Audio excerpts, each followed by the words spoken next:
다 함께 묵도하심으로 파사데나 주님의 교회 2월 28일 주일 예배를 하나님 앞에 올려드리겠습니다. 살아계신 하나님 아버지, 감사와 찬송을 올려드립니다. 저희들의 매일의 삶을 지켜 보호하여 주시고 이 어둡고 처량한 코로나의 기간에도 따스한 햇빛과 맑은 공기를 공급하여 주시고 참된 믿음과 행복한 마음을 잃지 않도록 날마다 동행하여 주시니 감사합니다. 이 시간 주 앞에 하나님 나라를 향한 믿음과 소망과 사랑을 가지고 나왔습니다. 주께서 저희들을 성령으로 충만하게 하시어서 영광의 찬송을 올리게 하여 주시고 간절한 기도를 올리게 하시며 주의 말씀 앞에 감동받으며 새롭게 결단하게 하시고 빛의 자녀의 삶을 살아갈 수 있도록 인도하여 주시옵소서. 오직 주님께 영광과 찬송을 올려드리며 예수님의 이름으로 기도드립니다. 아멘.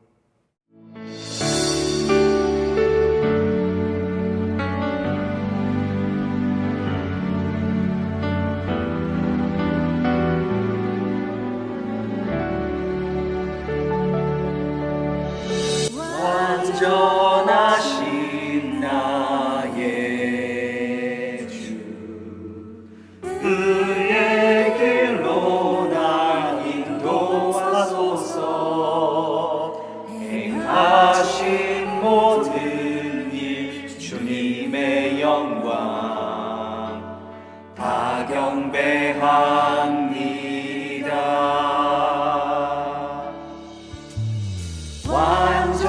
완전하신 나의 주, 의의 길로 나 인도하소서. 행하신 모든 일 주님의 영광 다 경배합니다. 예배합니다. 찬양합니다. 주님만 날 다스리소서. 예배합니다. 찬양합니다. 주님 홀로 높임 받으소서.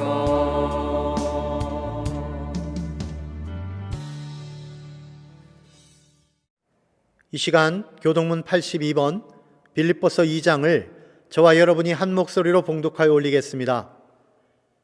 너희 안에 이 마음을 품으라.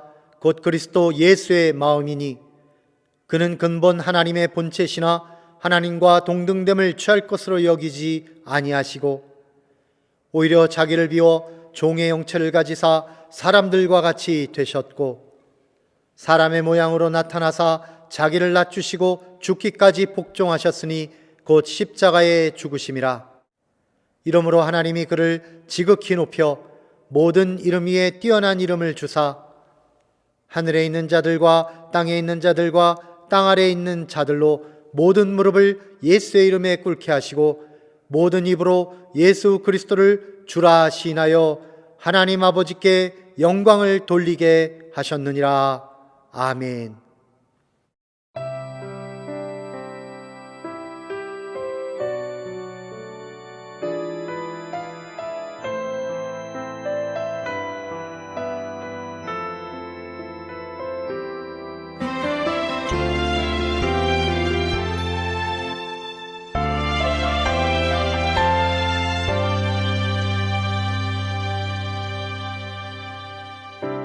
시절 지날 때 깊은 한숨 내쉴 때 그런 풍경 보시며 단식하는 분 있네. 고와 같이 너희를 버려두지 않으리.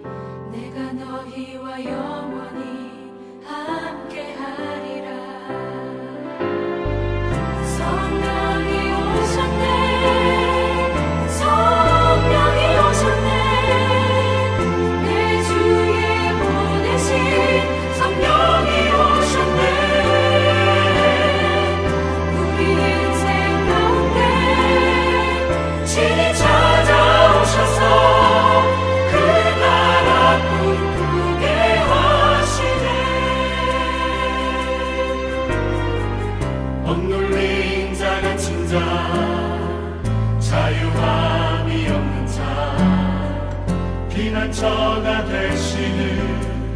성령님 계시네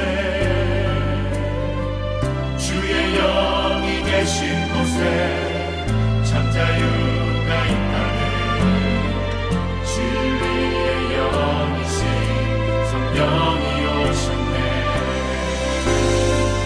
성령이 오셨네 성령이 오셨네 내 주에 보내신 성령이 오셨네 우리 인생 가운데 친히 찾아오셔서 그 나라 꿈꾸게 하시네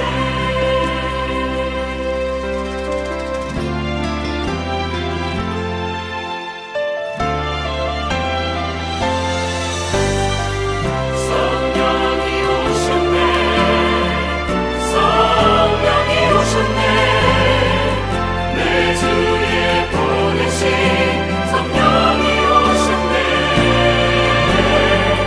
우리 인생 가운데 친히 찾아오셔서 그 나라 꿈꾸게 하시네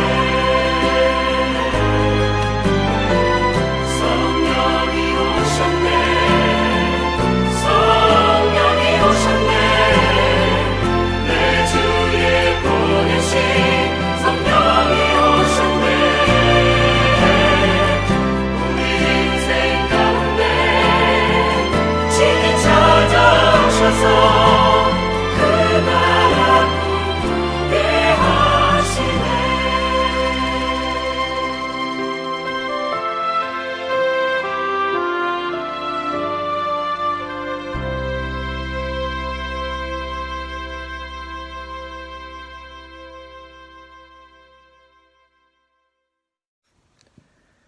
하나님 아버지, 저희에게 또다시 따뜻한 봄날을 허락하심을 감사드립니다.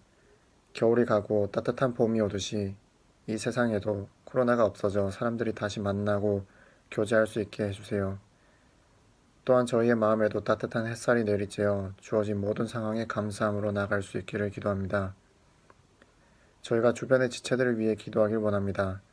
주변의 사람들에게 하나님의 사랑을 비출 수 있는 자들 되게 하여 주시고 내 개인의 욕심과 욕망으로 사로잡혀 사랑하지 못하는 죄를 범하지 않도록 항상 지켜 인도하여 주세요.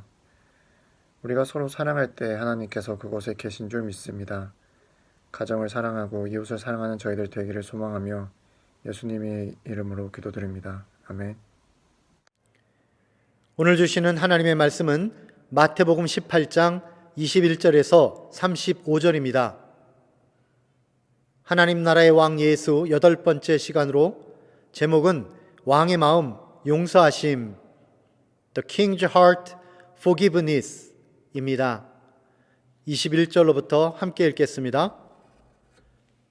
그때 베드로가 나와 이르되 주여 형제가 내게 죄를 범하면 몇 번이나 용서하여 주리이까 7번까지 하오리이까 예수께서 이르시되 내게 이르노니 7번뿐 아니라 7번을 70번까지라도 할지니라.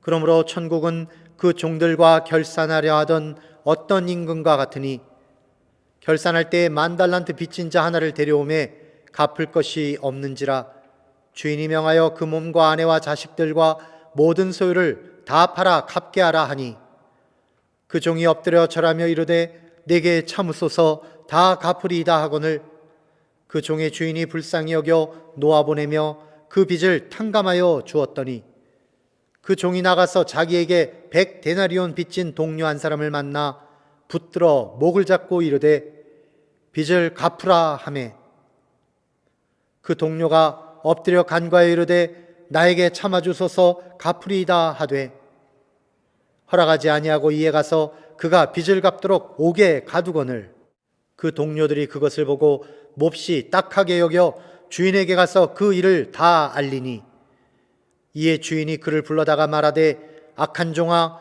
네가 빌기에 내가 네 빚을 전부 탕감하여 주었거늘 내가 너를 불쌍히 여긴과 같이 너도 네 동료를 불쌍히 여김이 마땅하지 아니하냐 하고 주인이 노하여 그 빚을 다 갚도록 그를 옥졸들에게 넘기니라.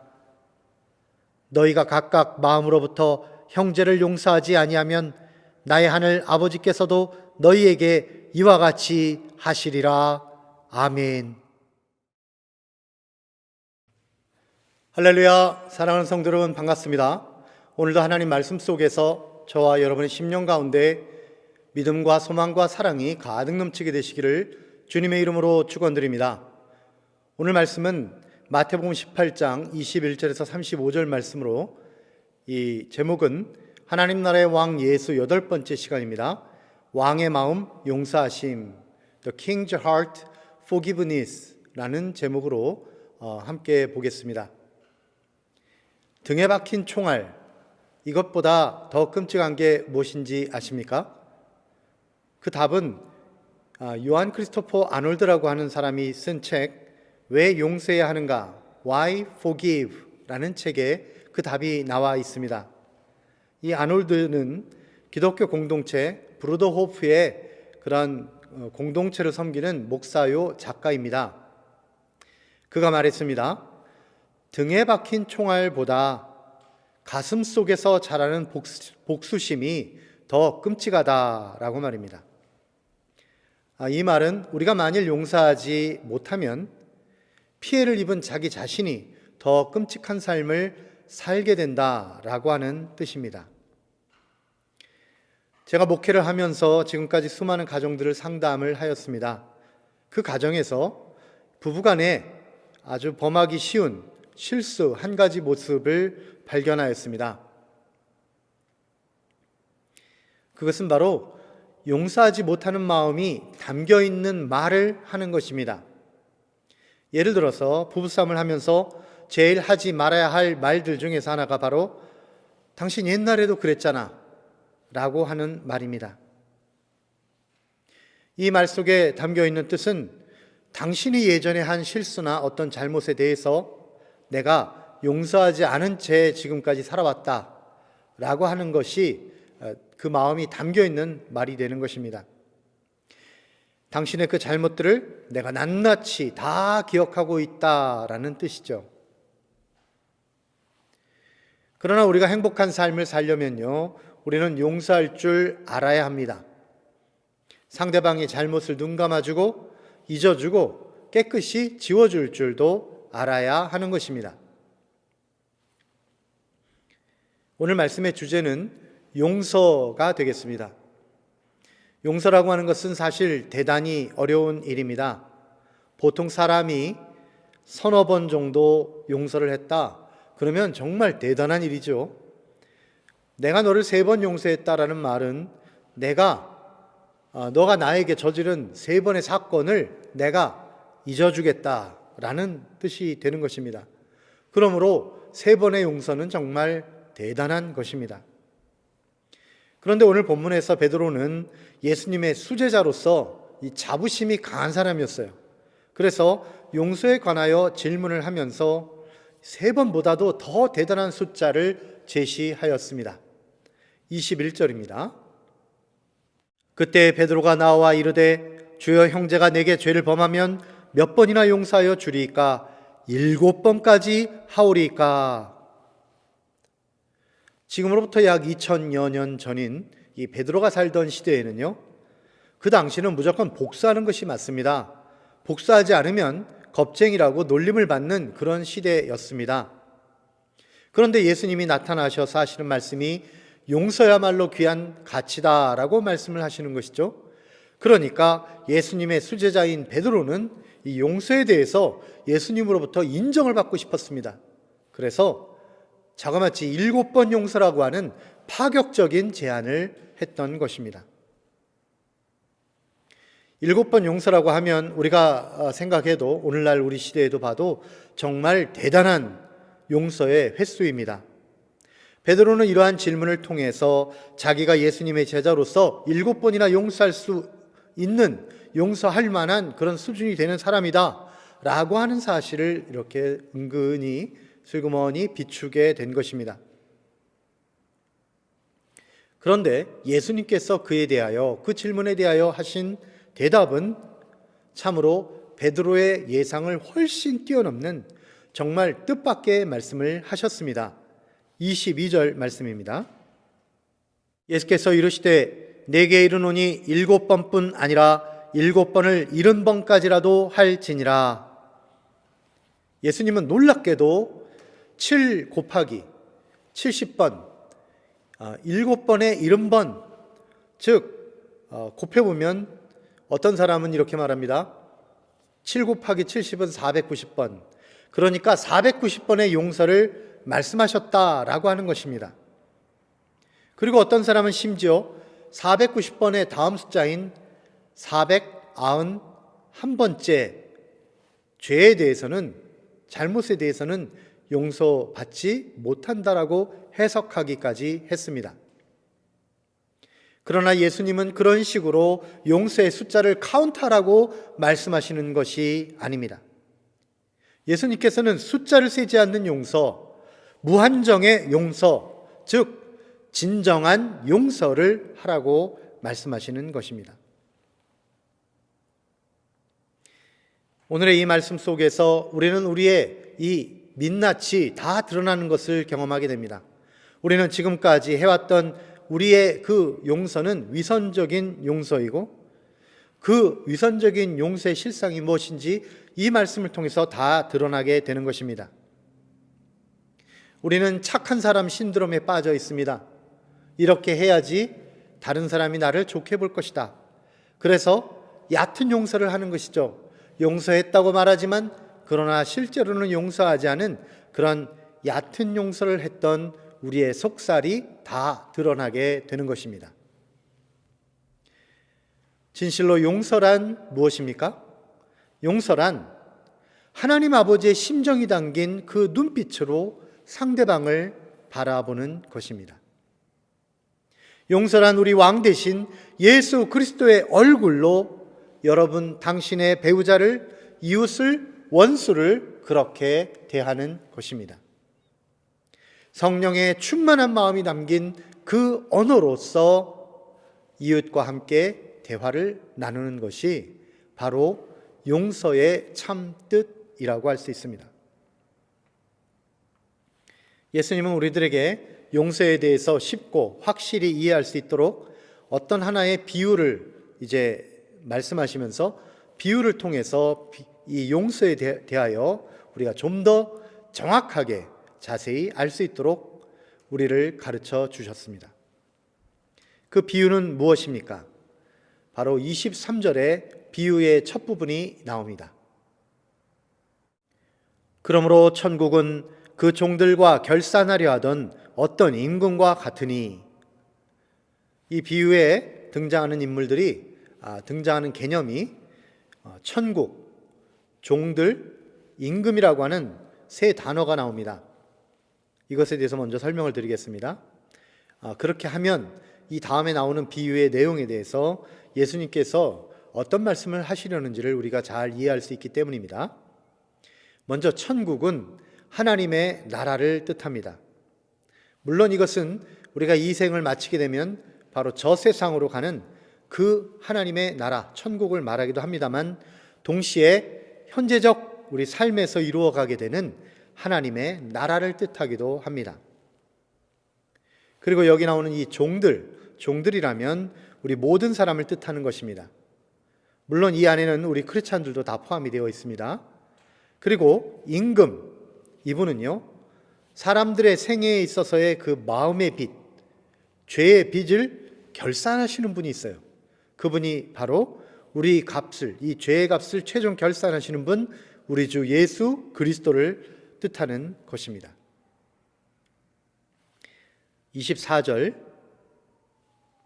결산할 때에 10,000달란트 빚진 자 하나를 데려오매. 이제 정산할 때가 돼서 모든 사람들을 모아놓고 결산을 하게 되었습니다. 이때 어떤 사람이 등장하게 되는데, 이 사람이 진 빚은 자그마치 10,000달란트나 되었습니다.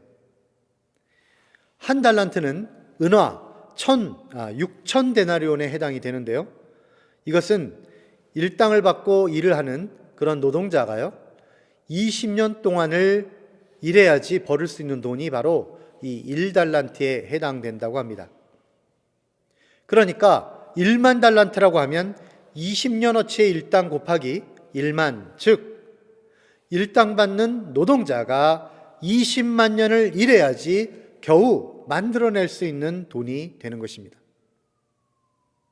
한 사람이 20만 년 동안 일을 해야지 벌어들일 수 있는 돈이라고 하니까 1만 달란트라고 하면 사람이 아무리 노력을 해도 갚는 것이 불가능한 돈을 뜻하는 말이 되는 것입니다. 즉 1만 달란트라고 하면 우리 각 사람이 자기 힘으로는 도저히 구제받을 수 없고 결코 용서받을 수 없는 죄인이라는 사실을 극명하게 드러내게 하기 위하여 예수님께서 비유로 말씀하신 것입니다. 그래서 25절에 이렇게 말씀하고 있습니다. 갚을 것이 없는지라 주인이 명하여 그 몸과 아내와 자식들과 모든 소유를 다 팔아 갚게 하라 하니, 이렇게 큰 빚을 진 종은 자신에게 속해 있는 모든 것을 다 빼앗기게 되었습니다. 그 종은 자신의 소유와 자신의 생명까지도 남김없이 다 내놓아야 하는 것입니다. 그런데 그런다고 하여도 그 빚을 아주 조금 일부라도 갚는 것이 참 어려운 상황입니다. 자, 이런 상황을 우리가 생각하면서 우리가 반드시 짚고 넘어가야 할 일이 있습니다. 그것은 바로 이 1만 달란트 빚진 자가 바로 나 자신이다 라고 하는 사실입니다. 예수님께서 이러한 비유를 들으신 목적은 우리가 누구 다른 사람을 정죄하면서 저 사람은 저렇게 많은 빚을 졌네, 저 사람은 저렇게 많은 죄를 지었네 라고 비판하라고 이러한 비유를 드신 것이 아니라, 바로 여러분 자신이, 저와 여러분 자신이 그러한 1만 달란트 빚진 자의 상황에 놓여 있는 사람이다 라고 하는 사실을 분명히 인식하게 하시려는 것입니다. 바로 이와 같이 우리가 1만 달란트 빚진 자다라고 하는 사실을 마음속에 단단히 각인을 시켜놓고 나서 주님께서 진실로 우리들에게 말씀하시고자 하는 바가 무엇인가를 세밀하게 잘 듣고 또 깨달을 수 있도록 우리가 함께 귀를 기울여 보도록 합시다. 주께서는 우리에게 두 가지 중요한 권면을 하고 계십니다. 주님이 주시는 중요한 권면, 첫 번째는요, 하나님의 용서하심을 진심으로 받아들여라 라고 하는 것입니다. 1만 달란트 빚진 자는 지금 진행되고 있는 이 상황이 너무나 엄중하고 너무나 무섭고 절망적이어서 왕 앞에서 정말 바짝 엎드려서 수도 없이 절을 하며 그냥 아무 말이나 지금 어떻게든지 모면해 보려고 말을 하고 있습니다. 그것이 바로 26절입니다. 그 종이 엎드려 절하며 이르되 내게 참으소서 다 갚으리이다 하거늘. 우리가 냉정하게 잘 생각을 해보면요, 이 종의 한 말은 말이 되지 않습니다. 종은 왕에게 요청하기를 제발 좀 참아달라, 그 빚을 내가 다 갚겠다 라고 하였습니다. 그러나 아무리 참고 아무리 기다린다고 하여도 그 많은 양을 그가 갚아낼 수 있다라고 하는 것은 불가능한 일입니다. 종에게는 사실 아무런 길이 없는 것이죠. 그러나 그 절망스러운 순간에 갑자기 종에게 빛이 비추어졌습니다. 그러나 그 빛은 종 자신이 만들어낸 빛이 아니라 왕의 마음으로부터 시작하여 나온 구원의 빛이 된 것입니다. 27절을 읽겠습니다. 그 종의 주인이 불쌍히 여겨 놓아보내며 그 빚을 탕감하여 주었더니,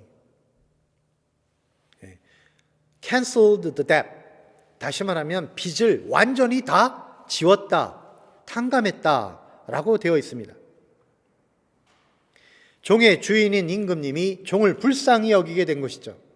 그래서 임금이신 이분이, 어미하신 분이 인자가 많으시고 사랑이 많으시고 너그러우시고 정말 사람을 불쌍히 여기셔서, 그래서 이 종을 불쌍히 여기셔서 그래서 빚을 갚아 주신 것입니다. 종이 진 빚을 다 탕감하여 주신 것이죠. 이것이 바로 왕의 마음입니다. 논리적으로 계산적으로 보면 종은 당연히 빚을 갚아야 하고 그것이 당연한 인과응보이고, 또한 왕에게는 그러한 빚을 받아낼 권리가, 정당한 권리가 있었던 것입니다. 그러나 왕은 그 종의 빚을 다 탕감을 해줬는데 그 이유는 오직 하나, 종을 불쌍히 여겼다라는 것입니다. 그래서 하나님의 용서는 그래서 무조건적이라고 말하고 있습니다. 무조건적으로 용서를 하셨다라고 하는 말은 종에게 어떤 행동을 하라는 어떤 조건을 걸지 않으셨다는 것입니다. 오직 그 용서의 원인은 왕의 마음속에 있었던 것이죠. 종이 무엇을 잘하거나 무슨 갚을 수 있는 행동을 해서가 아니라 왕의 마음으로부터 비롯된 그 불쌍히 여기는 마음으로 인하여서 용서를 하셨다는 것입니다. 만약에 하나님께서 어떤 조건을 걸고 용서를 하셨다면 우리는 반드시 그 조건을 성취해야만 합니다. 그래야 빚을 탕감받을 수 있게 되는 것이죠. 근데 우리는 하나님의 용서조차 그와 같이 조건적인 용서로 생각하고 이해할 때가 많습니다. 왜냐하면 우리는 늘 조건적인 사랑만 경험하며 살았기 때문입니다. 우리는 조건적인 사랑에 익숙합니다. 세상의 사랑은 항상 조건적이었죠. 그래서 그 세상의 사랑을 받아보려고 하면, 그 용서를 받아보려고 하면 우리는 그것을 위해서 애쓰고 노력하다 보면 결국은 중독에 빠지게 되는 경우가 많습니다. 왜냐하면 세상이 제시하는 용서의 조건은 항상 무언가가 있기 때문입니다. 그래서 우리가 그 조건을 채우려고 시도하고 또 시도하다 보면 결국 중독이 되어버리는 것이죠. 예를 들어서 어떤 사람이 마음이 공허해요. 그래서 그 공허함을 채우고 만족감을 느끼기 위해서 도박에 빠집니다.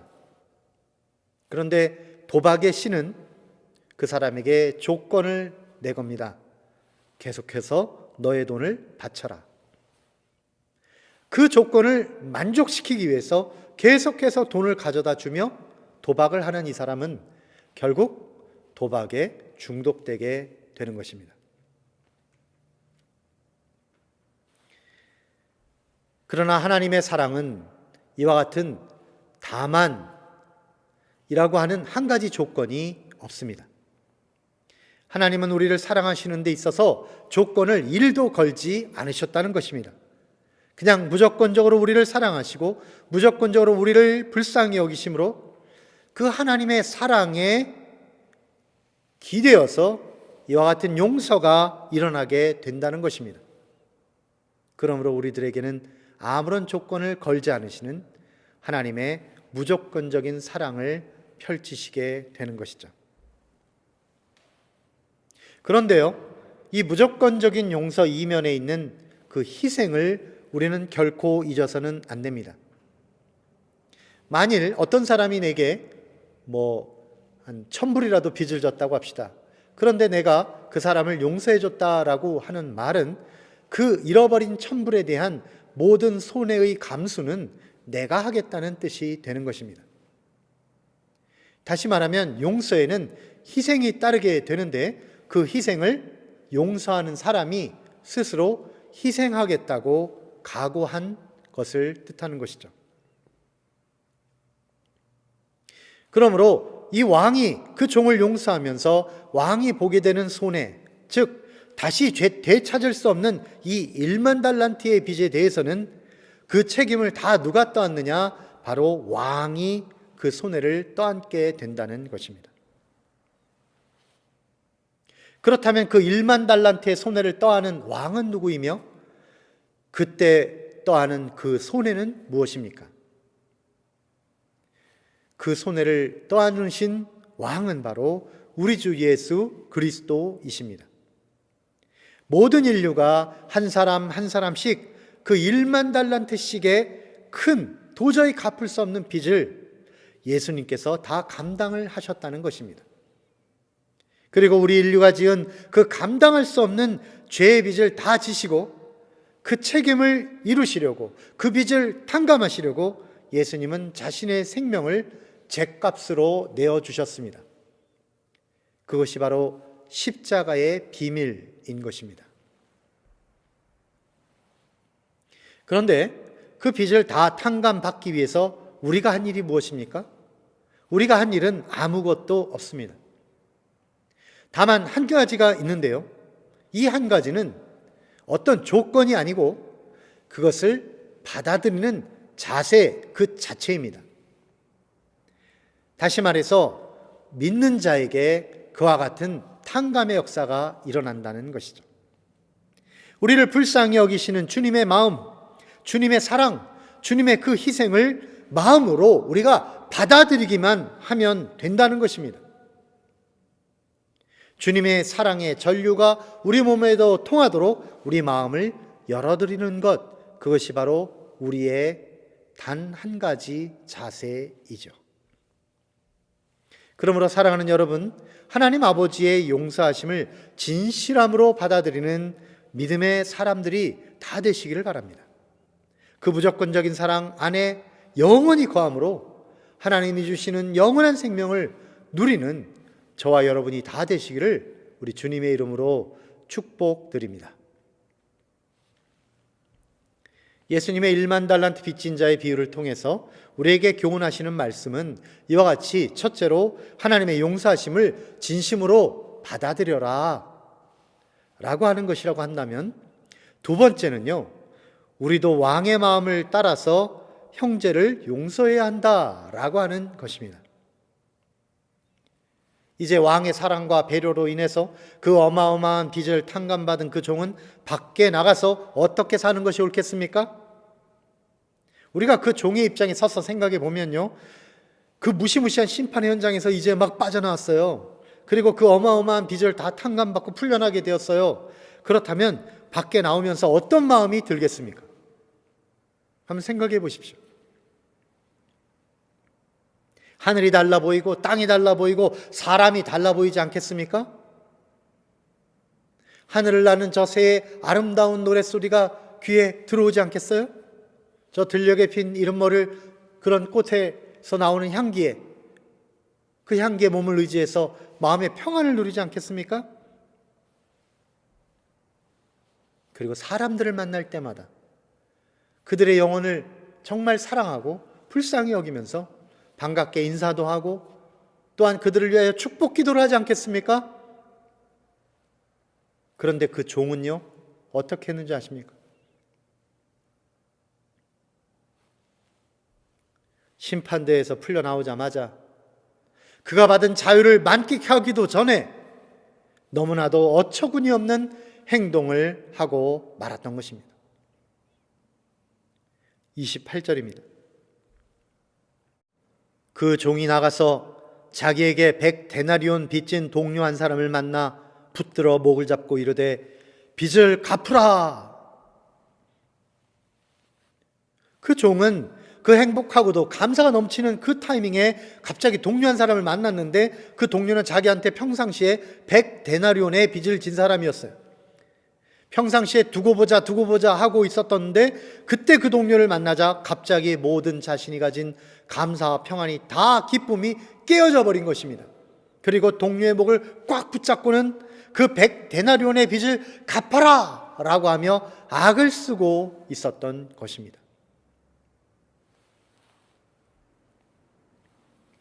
한 데나리온이 하루 품삯이라고 하니까 100데나리온이라고 하면 100일치 일당이 되는 것입니다. 한 석 달가량의 그런 일당이죠. 하루 일당이 100불이다 그러면은 한 10,000불쯤 되는 것입니다. 그렇게 적은 양은 아닙니다. 10,000불이면 크죠. 그러나 10,000불이라고 하더라도요, 그 순간적으로 이해할 수는 있습니다. 만불이면 적지 않으니까요. 좋습니다. 순간적으로 욱해서 그냥 멱살 잡고 갚아라 라고 할 수도 있었을 것입니다. 그러나 그 종의 문제는 그것이 문제가 아니라 그 다음의 행동에 문제가 있었던 것입니다. 29절입니다.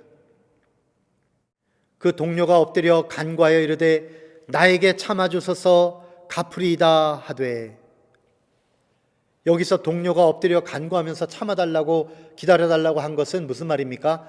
좀 여유를 달라, 시간을 달라, 이런 뜻 아니겠습니까?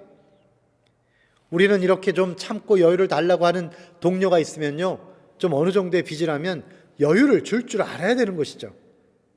그것은 물질적인 피해도 마찬가지지만 정신적 상처도 마찬가지입니다.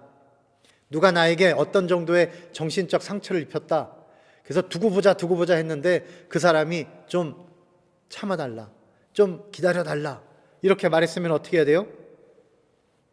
시간이 필요한 거니까요. 그러면 좀 참아줘야죠. 그런데 이 종은 어떻게 했느냐? 본인도 아까 앞에서 그 왕 앞에서 조금만 참아달라고 그렇게 요청했던 이 종은 그 말을 듣고 왕이 용서한 것처럼 그 장면을 보고 감동을 받았다면 자기도 좀 그 왕의 마음을 조금이라도 닮아서 조금은 기다려줘야 하지 않았을까요? 자기가 빚진 1만 달란트에 비하면 여기 100데나리온이라고 하는 빚은 너무나도 적고 아주 작은 양에 불과한 것 아닙니까? 그러면 최소한 시간을 줄 테니 그러면 다음에 갚어. 아니면 좀 더 마음에 감동이 있는 사람이라면 그건 내가 그 손해를 감수할 테니까 안 갚아도 돼 라고 말할 수 있었을 텐데, 그런데 그 종은 너무나 냉혹하게도 이렇게 행동했습니다. 30절입니다. 허락하지 아니하고 이에 가서 그가 빚을 갚도록 옥에 가두거늘. 이 종은 뻔뻔스럽게도 동료를 옥에 가두어 버린 것입니다. 동료를 옥에 가두었다, 자기한테 100데나리온 때문에 이 동료를 옥에 가두었다라고 하는 것은 우리가 생각해도 친구 사이에 만불 때문에 그 친구를 그냥 옥에 가뒀다, 어느 정도는 상당히 폭력적인 그런 행동이 될 수도 있고요. 동시에 이 일은 참으로 어리석은 일이라고 할 수가 있습니다. 만약에 상대방을 다짜고짜 이렇게 옥에 가두어 버리면 어떻게 됩니까? 그 사람은 이제 그 다음부터 옴싹달싹을 할 수 없게 되는 것 아닙니까? 그러면 빚을 갚을 수 있는 여유가 더 없어지는 것입니다. 빚을 갚기 위해서 열심히 돈을 모아볼 수 있는 여유가 없는 거예요. 그뿐이 아닙니다. 그 친구의 마음속에서는 또 다른 복수의 마음이 자라게 되는 것이죠. 결국 자기는 엄청난 용서를 받아놓고도 다른 동료를 용서하지 못하고 다른 사람과의 관계를 더 악화시킨 이 어리석은 종은 어떻게 될까요? 불행하게도 그 종은 결국은 자기 자신을 도로 묶어버리게 되고 자기 자신을 스스로 감옥에 집어넣게 되는 비참한 결과를 낳게 되는 것입니다. 31절에서 34절까지 이와 같은 내용이 기록이 되어 있는데요. 여기에다가 내가 저 종과 똑같은 상황에 있다라고 감정이입을 하면서 그 종의 상황이 내 상황이라고 생각하면서 우리가 찬찬히 읽어보도록 하겠습니다.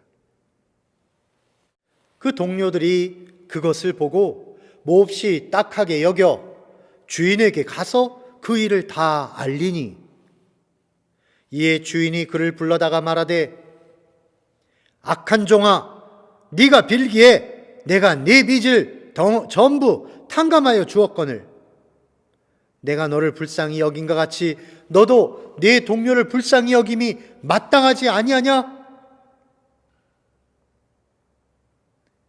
하고 주인이 노하여 그 빚을 다 갚도록 그를 옥졸들에게 넘기니라. 아멘.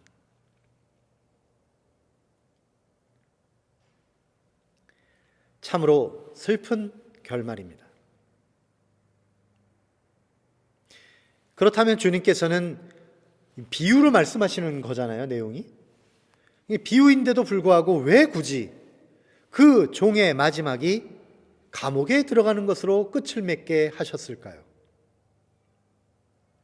그 종이 무서워하면서 제발 저를 용서해 주세요. 다시 한번 저를 용서해 주세요. 저를 감옥에 넣지 말아 주세요. 제 동료도 제가 용서를 해 주겠습니다. 반드시 그렇게 하겠습니다.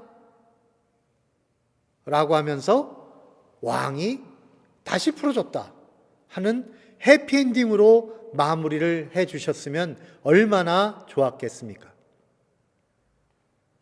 주님께서는 왜 이렇게 고통스럽고 슬픈 결말로 끝을 맺으신 것일까요? 주님은 바로 이 비유를 통해서 우리들 삶의 냉엄한 현실을 보여주신 것입니다. 우리가 실제 삶에 있어서도 이와 같이 제가 아까 말씀드린 해피엔딩으로 가지 않고 예수님의 비유처럼 어리석은 종처럼 행동하고 있기 때문입니다. 동시에 예수님께서 이와 같은 비극적인 결말의 이유를 그런 모습을 보여주신 이유, 거기에는 중요한 이유가 담겨 있습니다. 그것은 바로 그러므로 우리가 각각 마음으로부터 형제를 용서하라고 그렇게 간곡하게 권면하시기 위해서였다라는 것입니다. 그래서 마지막 구절에서 이렇게 교훈하시면서 오늘의 말씀을 마치십니다. 35절입니다. 너희가 각각 마음으로부터 형제를 용서하지 아니하면 나의 하늘 아버지께서도 너희에게 이와 같이 하시리라. 우리가 형제를 용서하지 못한다 라고 하는 것은 하나님의 용서를 믿지 못하는 태도입니다. 우리의 영적인 삶에서 가장 큰 도전은 하나님의 용서를 받아들이는 것입니다. 뿐만 아니라 우리 인간은 하나님의 용서를 받아들이고 또한 그 용서를 닮아서 하나님 마음을 쫓아서 살아가야 하는 것입니다. 그런데 우리가 왜 하나님 마음을 쫓아서 살지 못하는 것일까요? 그것은 인간에게는 이 죄에 집착하는 마음이 있기 때문입니다. 이 마음은 하나님에 대한 신뢰를 무너뜨리게 합니다.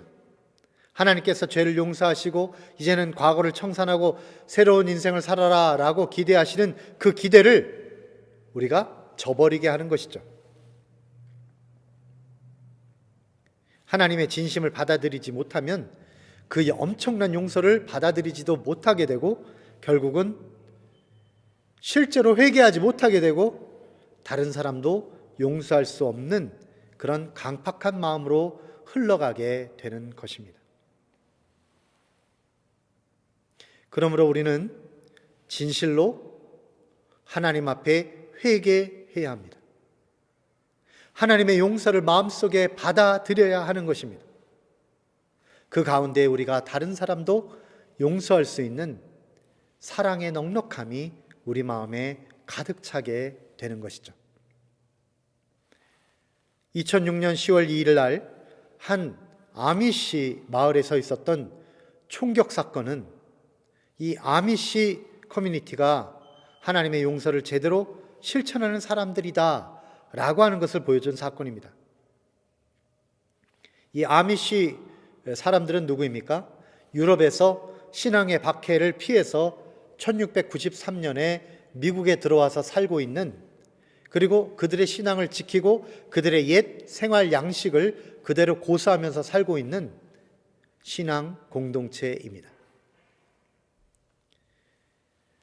그날 아침에 찰스 로버츠라고 하는 한 사람이 이 아미시 마을에 있는 작은 초등학교에 들어와서 6살에서 13살까지의 어린 이 여자아이들을 칠판 쪽으로 돌아서게 한 다음에 머리에 총을 쐈어요. 5명이 죽었고 나머지 5명이 큰 부상을 당했습니다. 참으로 극악무도한 죄인이죠. 그런데 아미시 사람들은 당일, 그 사건 당일날 찰스 로버츠, 이 악한 죄인의 집에, 가정에 찾아가서 용서를 선포했습니다. 찰스 로버츠는 그날 그런 짓을 저지르고 자살을 했는데, 이 찰스의 장례식에 참석한 조문객, 이 악인의 죽음에 장례식에 누가 가겠습니까? 아무도 가지 않겠죠? 그런데 그때 참석한 조문객의 대부분이 아미시 마을 사람들이었습니다. 그리고 찰스 로버츠의 미망인은 죽임을 당한 이 어린 여자아이의 그 가정에서 장례식을 했을 때 그 집에서 이 미망인을 또 초청을 해서 함께 그 슬픔의 시간을 나누었다고 합니다. 또한 아미시 마을은 돈을 걷어서 찰스 로버츠의 유가족들을 도와주었습니다. 아미시 마을의 이 사람들은 하나님의 사랑을 아는 우리가 할 수 있는 반응은 오직 용서였다라고 말을 했습니다.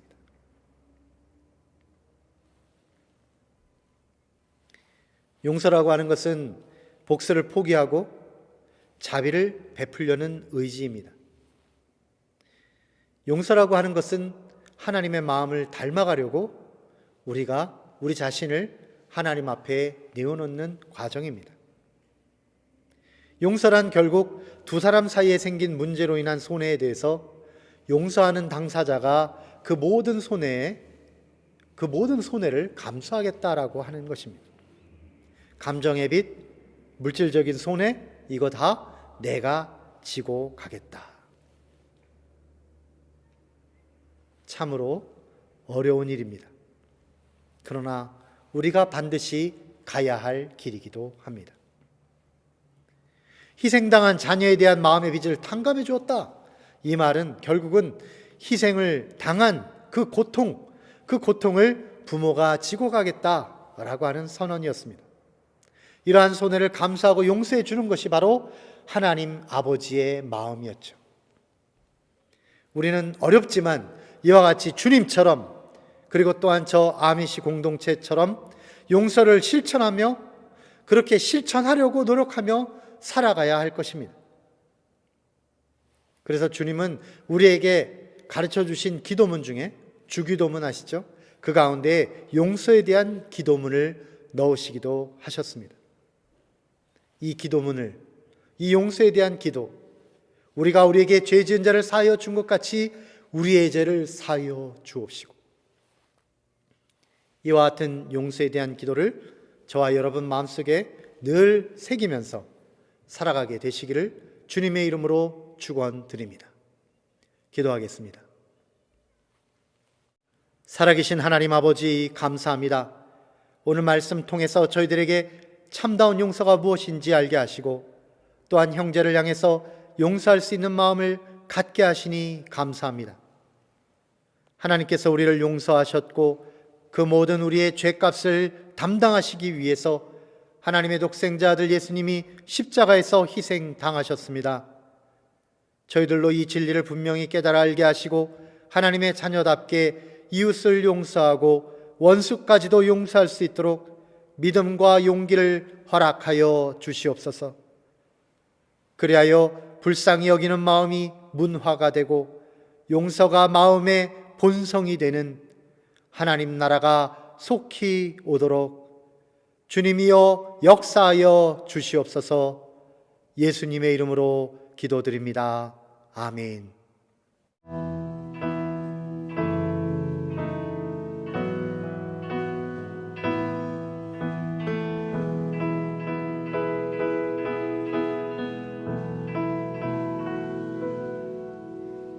내 마음에 주를 향한 사랑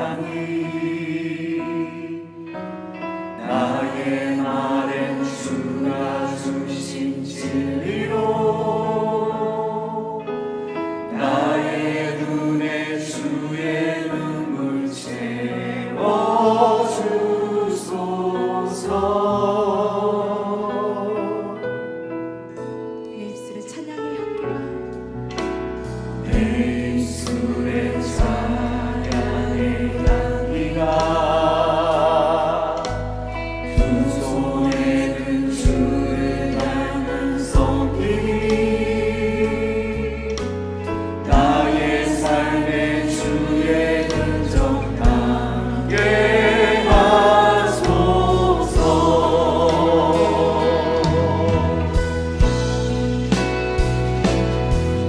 하나님의 사랑이 영원히 함께하리.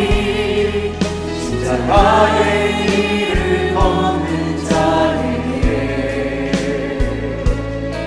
순교자의 삶을 사는 이에게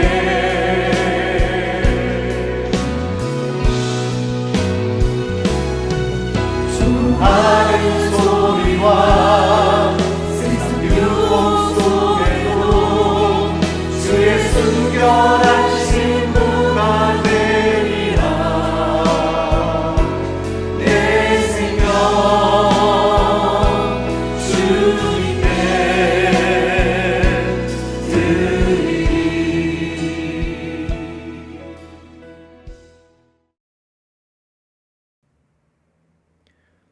이제는 축도로서 모든 예배를 마치겠습니다. 이제는 우리 주 예수 그리스도의 은혜와 하나님 아버지의 사랑하심과 성령님의 내주 역사 동행하심이 하나님 아버지의 그 크신 용서의 마음을 닮아서 우리에게 죄 지은 자를 사하는 용서하는 마음을 갖기를 소망하는 사랑하는 주님의 교회 모든 성도들 머리 위에 이제로부터 영원토록 함께 하시기를 살아계신 예수님의 이름으로 간절히 축원하옵나이다. 아멘.